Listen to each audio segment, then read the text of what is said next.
అందరికీ నమస్కారం అండి. Welcome back to our channel Hanvi vlogs. ఇక ఈరోజు వీడియో ఏంటి అంటే, ఎవరైతే మీకు దూరం అయిపోతున్నారో లేదా ఎవరైతే మీతో మాట్లాడాలి, దూరమైన బంధం దగ్గర అవ్వాలి అనుకుంటున్నారో వాళ్ళు మీకు దగ్గర అవ్వాలి అంటే ఈ ఒక్క మాటని మీరు ఒక 5 నిమిషాలు చెప్పుకున్నట్లయితే చాలండి. వాళ్ళంతట వాళ్ళే మిమ్మల్ని వెతుక్కుంటూ వస్తారు. లేదా ఈ ఈ మాటని చెప్పుకున్న తర్వాత వాళ్ళు టెక్స్ట్ మెసేజ్ కానీ లేదంటే ఫోన్ కానీ చేయడం ఏదో ఒకటైతే కంపల్సరీ జరుగుతుంది. ఖచ్చితంగా ఒకసారి ట్రై చేయండి ఫ్రెండ్స్. ఎందుకు అంటే ఒక బంధం దూరమైంది అంటే ఆ మాట అనేది ఆ బాధ అనేది మాటల్లో చెప్పలేనిది. ఎందుకు అంటే మనం ఒకరిని ఇష్టపడ్డామంటే మనకన్నా ఎక్కువగా వాళ్ళని ఇష్టపడుతూ ఉంటాము, మనకన్నా ఎక్కువగా వాళ్ళకే సపోర్ట్ చేస్తూ ఉంటాము, వాళ్ళ మాటే కరెక్ట్ అంటాము, వాళ్ళు చెప్పింది ఏదైనా సరే అది నిజమని చెప్పి అనుకుంటూ ఉంటాం అన్నమాట. అంత విలువ ఇచ్చిన ఆ బంధం అనేది దూరం అయిపోతే ఆ బాధ అనేది అసలు మాటల్లో చెప్పలేంది. అలాంటప్పుడు ఎవరో కొంతమంది చెప్తూ ఉంటారు మర్చిపోండి మర్చిపోండి అని చెప్పి. కానీ చెప్పినంత తేలిక కాదు మర్చిపోవడము. మీ తప్పు లేకపోయినా సరే మీ బంధం మీకు దూరమైనా వాళ్ళు సంతోషంగా ఉండొచ్చు. కానీ ఆ బంధం నాకు కావాలి, నా ప్రేమను అర్థం చేసుకోవాలి, మేము మళ్ళీ కలిసి ఉండాలి అని చెప్పి తాపత్రయపడే వాళ్ళు ఎంతోమంది ఉంటారన్నమాట. అలాంటి వాళ్ళు ఈ మంత్రాన్ని కనుక అదేంటి ఈ ఒక్క మాటని చెప్పినట్లయితే ఖచ్చితంగా మీరు కోరుకున్న బంధం ఎవరైతే ఉన్నారో వాళ్ళు తప్పకుండా మీ దగ్గరికి వస్తారు, మీతో పాటు జీవితాంతం ఉంటారనమాట. మరి ఇప్పుడు నేను చెప్పబోయే ఈ మంత్రం ఒక్కటి మాత్రం, ఈ ఒక్క మాటని మీరు మంచి కోసం యూజ్ చేయాలండి, చెడు కోసం మాత్రం కాదు. అర్థమైంది కదా నేను ఎందుకు ఇలా చెప్తున్నాను అనేది. మీ బంధం మీ ప్రేమ అనేది ఎంత కరెక్టు, ఎంతవరకు న్యాయము అని చెప్పి ఆ బంధం మీ దగ్గర రావడం ఎంతవరకు న్యాయం అన్నీ అనుకొని అది కరెక్ట్ న్యాయంగానే 1-10 సార్లు ఆలోచించిన తర్వాత మాత్రమే మీరు ఈ స్విచ్ బోర్డ్ని చెప్పుకోవాలన్నమాట. ఎందుకంటే ఒకరికి అన్యాయం చేయాలి, ఒకరు నాశనం అయిపోవాలి, వాళ్ళ నుంచి నా దగ్గరకు వచ్చేయాలని చెప్పి ఎప్పుడు కూడా కోరుకోవద్దండి. అలా మీరు కోరుకోవడంతో మీ కోరికలు తీరవు కాదు కదా, మీకే ఇంకా చెడు జరుగుతుంది. అందుకే నేను ముందుగా అయితే చెప్తున్నాను, మంచి కోసము ఆ బంధం మీ దగ్గరకు వస్తే మంచేను, ఎవరికి అన్యాయం జరగదు, న్యాయంగా ఉంది మీ కోరిక అని చెప్పి అనుకుంటున్నప్పుడు మాత్రమే మీరు ఈ స్విచ్ బోర్డ్ అయితే యూజ్ చేసుకోవాలన్నమాట.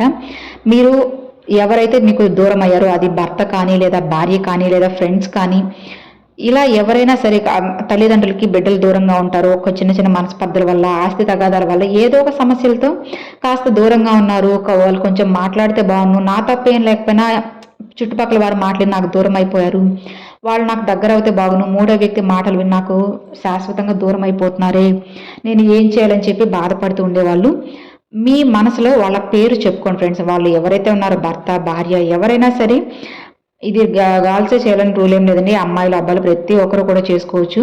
వాళ్ళ మనసుని మనస్ఫూర్తిగా అయితే చెప్పుకొని ఆ పేరుని చెప్పుకున్నాక ఇప్పుడు నేను చెప్పే ఈ స్విచ్ బోర్డ్ని ఒక 5 నిమిషాలు చెప్పుకోవాలన్నమాట. అంటే మీరు చెప్పుకునేటప్పుడు ఏంటంటే వాళ్ళ పేరు స్విచ్ బోర్డ్ చెప్పుకొని ఈ స్విచ్ బోర్డ్ని చెప్పుకుంటూ వాళ్ళు నా దగ్గరికి రావాలి లేదంటే వచ్చారు అని చెప్పి పాజిటివ్నెస్లో అనుకుంటూ ఉండండి. ఖచ్చితంగా డెఫినెట్గా నేను చెప్పినట్లుగా మెసేజ్ కానీ లేదంటే ఫోన్ చేయడం కానీ లేదా వాళ్ళే మీ దగ్గరికి రావడము లేదంటే వేరే వాళ్ళ దగ్గరైనా ఒక మాట చెప్పి పంపించడం, ఇలా ఏదో ఒకటైతే ఖచ్చితంగా జరిగి తీరుతుంది అనమాట.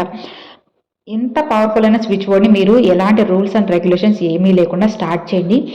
ఈ రోజు కొత్త సంవత్సరం అండి, చాలా మంచి రోజు. ఈ రోజు స్టార్ట్ చేసి చూడండి. కొత్త సంవత్సరంలో మీ జీవితంలో కొత్త మార్పులు తప్పకుండా వస్తాయన్నమాట. నమ్మకంతో ఒకసారి ఈ కొత్త సంవత్సరంలో ఈ స్విచ్ బోర్డ్ని చెప్పండి. మీ జీవితాన్ని ఇంకా కొత్తగా నందనవనంలా మార్చుకోండి. మీ జీవితం సంతోషంగా ఉంటుంది. మరి ఆ ఒక్క మాట ఏంటి అంటే చెక్లాన్ చెక్లాన్ చెక్లాన్. చూసారు కదండి, ఇది ఈ స్విచ్ బోర్డ్. ఈ స్విచ్ బోర్డ్ మీరు ఒక 5 నిమిషాలు అంతా టైమర్ ఆన్ చేసుకొని ప్రశాంతంగా ఉండాలి ఫ్రెండ్స్. మనసు అనేది ప్రశాంతంగా ఉండాలి, ఏదో ఆలోచిస్తూ కాకుండా ఒక 5 నిమిషాలు అనేది మీకోసంగా కేటాయించుకొని మనసును ప్రశాంతంగా ఉంచుకొని చెక్లాన్ అన్న ఈ స్విచ్ బోర్డ్ని ఒక 5 నిమిషాలు పాటించి చూడండి. ఖచ్చితంగా మీకు బెస్ట్గా అయితే రిజల్ట్ అయితే ఉంటుంది. అది కూడా అతి కొద్ది రోజుల్లోనే మాత్రమే. ఎవరైతే నమ్మకంతో నమ్మి చెక్లాన్ అన్న ఈ స్విచ్ బోర్డ్ని ఒక 5 నిమిషాలు పాటిస్తారో వాళ్ళకి డెఫినెట్గా వారి కోరికలని అతి త్వరలోనే తీరిపోతాయి. మనం నమ్మి చేయాలి కానీ ప్రతిదీ కూడా మన వశమైపోతుందండి. కాబట్టి ఎట్టి పరిస్థితుల్లోనూ మీరు నేను ముందు చెప్పినట్లుగా న్యాయంగా ఉంటే మాత్రమే మీరు ఈ స్విచ్ బోర్డ్ని చెప్పుకొని, చాలా పవర్ఫుల్ అయిన స్విచ్ బోర్డ్ అండి. ఖచ్చితంగా అతి కొద్ది రోజుల్లోనే మీకు మంచి జరుగుతుంది. కొత్త సంవత్సరం రోజున నేను ఖచ్చితంగా చెప్పగలను, మీ జీవితంలోనే అతి కొద్ది రోజుల్లోనే చీకటిగా ఉన్న మీ జీవితంలో వెలుతురు వస్తుంది. కొత్త కొత్త జీవితాలు, కొత్త కొత్త మార్పులు, కొత్త శుభకార్యాలు అవన్నీ కూడా మీరు చేస్తారు. కొత్త కొత్త గుడ్ న్యూస్లు కూడా వింటారన్నమాట. మనం నమ్మకంతో ఉండాలి కానీ ప్రతిదీ కూడా మన సొంతమైపోతుంది. అమ్మవారు మీ జీవితంలో మంచిగా మంచిగా మీ జీవితాన్ని మార్చగలగాలి, అమ్మవారి పూర్తి ఆశీర్వాదం మీకు ఈ కొత్త సంవత్సరం నుండి కలగాలి అని చెప్పి మీ తరపున నేను కూడా అమ్మవారిని మనస్ఫూర్తిగా అయితే కోరుకుంటున్నాను ఫ్రెండ్స్. ఇక మరి చూశారు కదండి అది ఈ వీడియో మీ అందరికి నచ్చినట్లయితే ఒక చిన్న లైక్ చేయండి, మీ ఫ్రెండ్స్ అండ్ ఫ్యామిలీస్కి షేర్ చేయండి. ఫస్ట్గా మన ఛానల్ చూసారు, సబ్స్క్రైబ్ చేసి సపోర్ట్ చేయండి ఫ్రెండ్స్. Thanks for watching. జై వారాహి.